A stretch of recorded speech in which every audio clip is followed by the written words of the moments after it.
नाले सफाईचे कोट्यवधी रुपये कुठे खर्च करता? सुप्रिया सुळेंचा सवाल.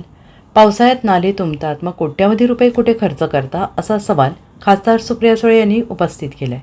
पावसाचं पाणी तुंबण्यावरून खासदार सुप्रिया सुळे यांनी आज पत्रकार परिषदेत हा सवाल उपस्थित केला आहे. वैज्ञानिकरित्या काम होईपर्यंत शहरं तुंबत राहणारच आहेत, असं देखील सुप्रिया सुळे यांनी म्हटलं आहे. यावेळी बोलताना पुढे सुप्रिया सुळे यांनी म्हटलं आहे की हिंजवडीला आम्ही मीटिंग घेऊन थकलो, आंदोलनं करून थकलो, पण महाराष्ट्र सरकारचं हे जे प्लॅनिंग आहे ते वैज्ञानिकदृष्ट्या होत नाही. रस्ते बनवताना जिथून पाण्याचा निचरा व्हायला हवा ती जागा बंद करून टाकतात. नाले सफाईचे करोडो रुपये जातात कुठे? कोणताही वैज्ञानिक दृष्टिकोन न ठेवता नाले बुजवले जातात, म्हणून आज पाणी तुंबत आहे, असं सुळे यांनी म्हटलं आहे.